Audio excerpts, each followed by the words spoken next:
Neste vídeo, alcançamos os vales dos rios Jacuí e Pardo em um estudo que parte da visão dos viajantes Saint-Hilaire, Arsène Isabelle e Nicolau Drais.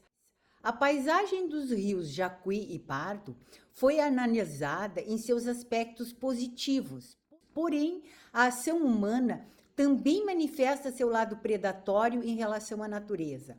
A destruição dessa paisagem tem sido denunciada pelos meios de comunicação. As marcas representativas da ação do homem aparecem nos tempos diversos de sua história. E no século XXI, surgem denúncias da ação humana destruindo a natureza e o patrimônio cultural ambiental. A identidade da paisagem dá-se pela maneira como as pessoas e as populações apreendem o espaço do rio Jacuí. Evidencia-se como a matéria trabalhada por excelência pelo homem, representa as objetivações da sociedade. Porém, na situação atual, acumula no decurso do tempo o descaso e a violência das praxes empregadas. A realidade sobre o rio Jacuí possui duas faces. Uma delas é visível em sua versão idílica, não deixa, porém, de ser amoldada pela ideologia. E a verdadeira, que não se entrega ao observador em um primeiro momento, é a própria versão da destruição, como afirma o jornalista Fábio Almeida em reportagem do grupo de investigação de Zero Hora. As fotos de Ricardo Laux revelam o Jacuí como uma cena de cartão postal, porém a paisagem não muda. Se o Jacuí parece o paraíso sob o olhar do fotógrafo, na verdade, a percepção que temos dele está longe de abarcar o objeto completo em sua dura realidade.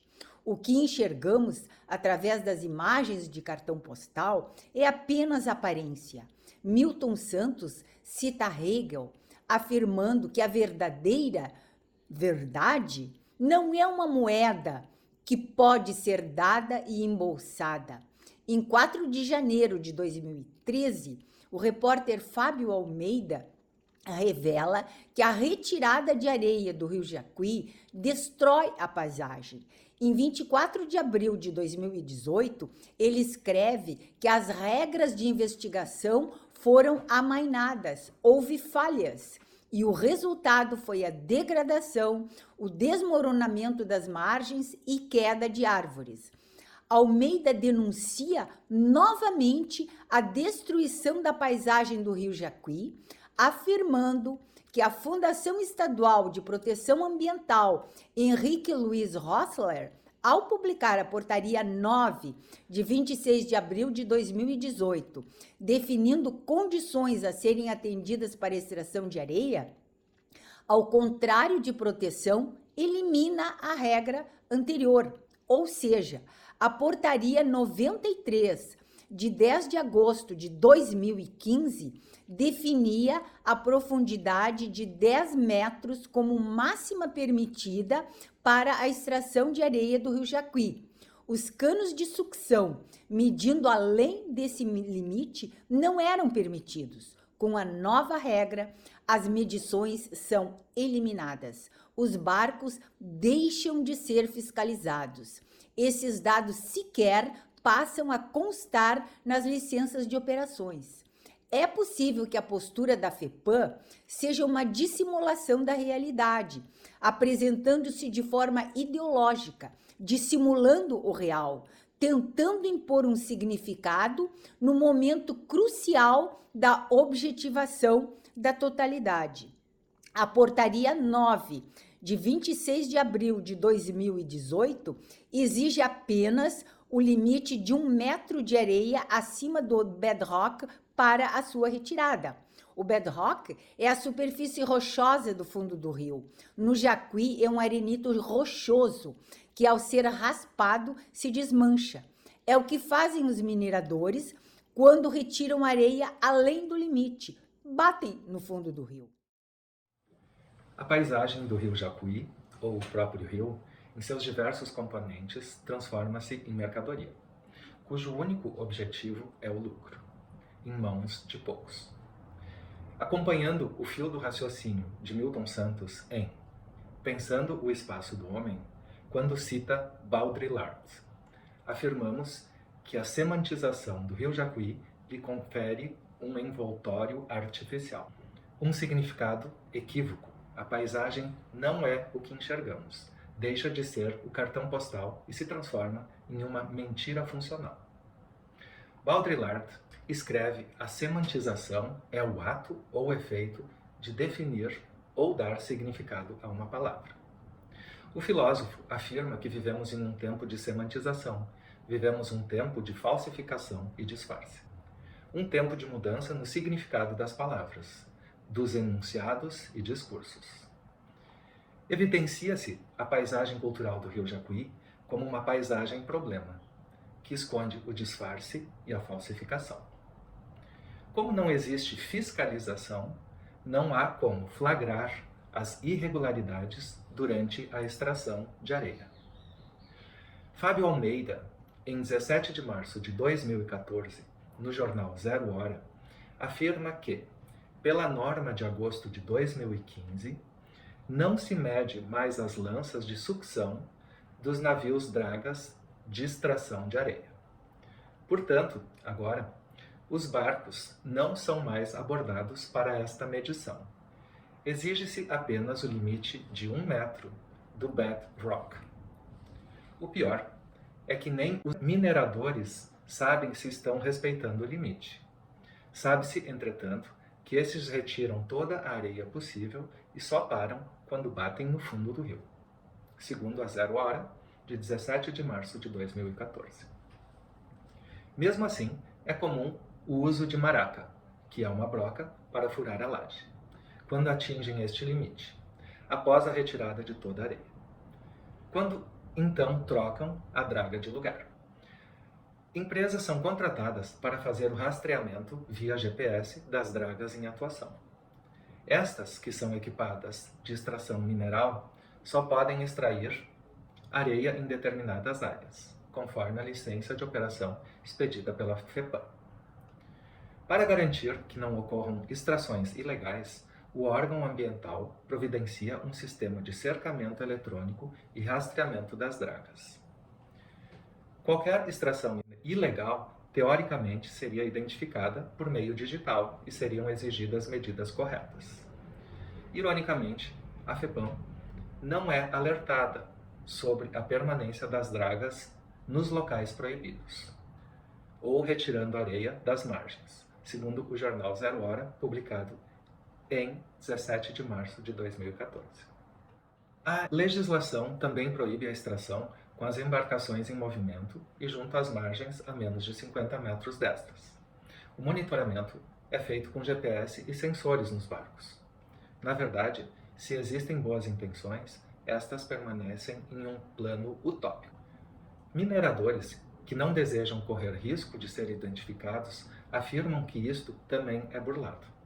Eles relatam que os fraudadores empregam bloqueadores de sinal e modificações nos motores e desligam a embarcação, que neste caso não é localizada ou identificada.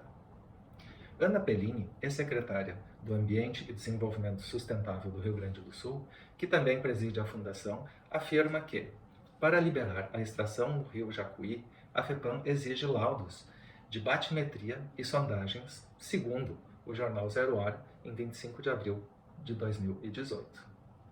Porém, os estudos são contratados pelos próprios mineradores, o que abre possibilidade para alteração ou falsidades.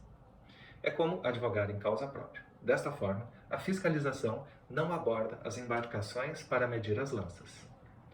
Como observa Godelier, não é o sujeito que se engana, é a realidade que o engana. É o pseudo-real que nos engana. A paisagem é qualquer coisa de temível. Milton Santos, 2012, página 38. O agricultor Antônio da Silva, 68 anos, viaja a Porto Alegre, dirige-se à sede da Justiça Federal e se acorrenta, protestando e pedindo agilidade no processo que analisa os danos ambientais e a possível paralisação da extração de areia no Jacuí. A ação judicial teve início em 2013, se arrasta até hoje. Depois dessa data, foi liberada novamente. Reafirma que o problema persiste. Em 2013, o agricultor fez um levantamento e constatou que havia 20 angicos. Agora, todos foram tragados pelas águas. Além desses, caíram outras árvores verdes. Segue tudo caindo. Absaber, em seu livro Os Domínios da Natureza no Brasil, Potencialidades Paisagísticas, ratifica: a paisagem é herança em todos os sentidos. É herança de processos fisiológicos e biológicos. É patrimônio coletivo dos povos que historicamente as herdaram como território de atuação das comunidades. Acompanhando seu pensamento em relação à morfologia da paisagem, afirmamos que as marcas produzidas na região do Jacuí e Pardo evidenciam diferentes momentos históricos. A paisagem possui um caráter de herança de processos fisiográficos e biológicos de atuação antigos que foram modificados ou alterados por processos de atuação recente. Enfim, se a paisagem mostra as marcas das diferentes temporalidades, é produto de uma construção histórico-social que somente tem condições de consolidar-se a partir da natureza. É um patrimônio coletivo dos povos que historicamente as herdaram como território de atuação de suas comunidades. Mais do que simples espaços territoriais, o homem sul-rio-grandense herdou uma paisagem e uma ecologia cristalizadas nos vales dos rios Jacuí e Pardo.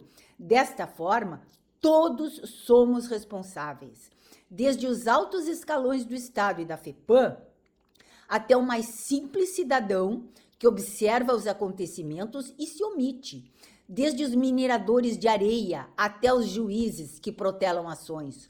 Todos temos uma parcela de responsabilidade permanente do não uso predatório de nossa herança única, a paisagem terrestre. Concluindo, nos reportamos a dimensão da epopeia de Ulisses, que recupera a memória e salva o passado e o futuro do canto das sereias. A intenção de manter viva a memória somente adquire importância para os grupos e indivíduos se as marcas do passado permanecerem junto às novas possibilidades para o futuro. Ou seja, através do olhar dos viajantes, finalmente descobrimos quem somos. Finalmente poderemos ensaiar nossa própria transformação, sem deixar de ser quem somos. Recebemos o olhar estrangeiro e, ao nos identificarmos com Ulisses, poderemos recuperar a memória do passado, mas não sem antevermos um projeto de futuro. A memória conta realmente para os indivíduos, as coletividades, as civilizações, se mantiver a marca do passado e o projeto do futuro, se permitir fazer, transformar-se sem deixar de ser, sem deixar de se transformar.